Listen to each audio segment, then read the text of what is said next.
بسم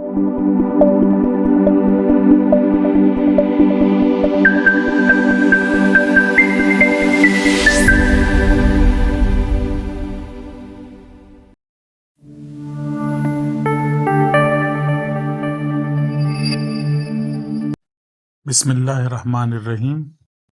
حمید سوچ رہا تھا کہ اس عمارت سے کس طرح نکلنا چاہیے۔ فوزیہ نے بتایا تھا کہ ان پر کسی قسم کی پابندی نہیں۔ اس کا مطلب تو یہی ہوا کہ باہر نکل کر بھی وہ اندازہ نہ کر پائے گا کہ کہاں ہے۔ بہرحال اس سلسلے میں کچھ کہنے ہی والا تھا کہ قاسم بول پڑا، میں اکیلے میں تم سے بات کرنا چاہتا ہوں، تو چلو اٹھو، کیوں نہ باہر چلیں۔ بابا باہر؟ قاسم ہکلا کر بولا۔ ہاں نہیں، اندر ہی رہیں گے، قاسم اٹھتا ہوا بولا۔ اور پھر اس کمرے سے نکل آنے کے بعد اس نے کہا تھا، باہر نہ چلو، اگر سالی نے دروازہ بند کر لیا تو باہر ہی رہ جائیں گے۔ وہ نکاح کرنے کو کیوں کہتا ہے؟ میری بے قراری دیکھ کر عجاب کا فرشتہ بھی مجھ پر رحم کرتا ہے، مگر تم سالے، میں نے کیا کیا ہے؟ تم کیوں آن مرے ہو؟ تمہیں دیکھ کر بھڑک گئی ہے، کل تک بڑی میٹھی میٹھی باتیں کرتی تھی۔ گھبراؤ نہیں، نکاح پر راضی کر لوں گا۔ ابے نکاح میں خود نہیں کرنا چاہتا، بیوی سے محبت ہو نہیں سکتی، بیوی بن گئی تو آنکھیں نکالے گی، غرائے گی۔ سب بیویاں ایسی نہیں ہوتی، سب ہو جاتی ہیں، میرے باپ کی بھی ایسی ہی تھی، میری بھی ایسی ہے، اور یہ بھی ایسی ہی ہوگی۔ نکاح کے بغیر وہ تمہیں اس کے قریب بھی نہ جانے دے گا۔ چلو ڈھونڈ کر مار ڈالیں سالے کو۔ قاسم نے گرم جوشی دکھائی۔ جلد بازی کی ضرورت نہیں، حمید بھی آہستہ سے بولا، بس تم اتنا کرنا کہ میرے خلاف نہ کوئی بات سوچنا اور نہ کسی معاملے میں میری مخالفت کرنا۔ مگر تم تو اس کا ساتھ دے رہے ہو۔ اس کے جواب میں حمید اسے صرف آنکھ مار کر رہ گیا تھا، اور قاسم دونوں ہاتھوں سے منہ بند کر کے ہنسنے لگا تھا۔ پھر انہوں نے باہر جانا چاہا تھا، لیکن دروازہ باہر سے بند ملا۔ قاسم نے اسے خلاف معمول قرار دیا تھا۔ وہ پھر اسی کمرے میں واپس آ گئے جہاں فوزیہ بیٹھی ہوئی تھی۔ دوپہر کے کھانے کے بعد وہ تینوں اونگنے لگے تھے، اور فوزیہ بولی تھی، پتہ نہیں کیسی ہوا ہے اس طرف کی، پیٹ بھرتے ہی نیند آنے لگتی ہے۔ آرام کرسیوں پر پڑے ہوئے وہ سو گئے تھے، پھر کسی قسم کے شور ہی کی بنا پر اچھل پڑے تھے۔ پہلے تو اندازہ نہ ہو سکا کہ شور کی نوعیت کیا ہے، پھر آہستہ آہستہ حمید کو احساس ہوا تھا کہ وہ آوازیں اسی پوشیدہ مائکروفون سے آ رہی ہیں جس کے ذریعے وہ اس نامعلوم آدمی کی آوازیں سنتے رہے تھے۔ دفتن وہ شور رک گیا اور پھر وہی آواز آئی، کیا تم لوگ جاگ پڑے ہو؟ ہاں ہم جاگ پڑے ہیں، حمید اکتائے ہوئے انداز میں بولا۔ ان بروبانیوں کو سزا دینی ہی پڑے گی، کیوں نہ ان کی نسل ہی ختم کر دی جائے۔ کیا قصہ ہے؟ بروبانیوں پر کیوں غصہ آ رہا ہے؟ اس نجس قوم کو ختم ہی ہو جانا چاہیے جو دوسری اقوام کی لڑکیوں کو اغوا کرنا اپنا مذہبی فریضہ سمجھتی ہو۔ آج پھر وہ ایک ایسی ہی لڑکی کو اٹھا گئے ہیں، اب میں انہیں فنا کر دوں گا۔ اس معاملے میں تو بے حد واہیات لوگ ہیں، حمید بولا۔ قاسم، جتنی جلدی ممکن ہو دیو بن جاؤ، آج ان کی بستی کو تہس نہس کر رکھ دیں گے۔ میں بہت تھک گیا ہوں، آج تو معاف ہی کر دو۔ کیسی بزدلی کی باتیں کر رہے ہو؟ ان کی عورتیں بڑی توانا اور تندرست ہوتی ہیں، جتنی چاہنا پکڑ لینا۔ قاسم کسی ندیدے بچے کی طرح منہ چلانے لگا۔ حمید کی آنکھیں حیرت سے پھیل گئی تھیں۔ اس نے بالآخر کہا، عذاب کے فرشتے، مامور من اللہ ہو کر ایسی باتیں کر رہے ہو؟ ظالموں کو سبق دینے کے لیے اسی کام کو درست سمجھتا ہوں جو وہ خود کرتے ہوں۔ ہمیں تم اس کی باتوں میں نہ آؤ، میں تیار ہوں، قاسم چہک کر بولا۔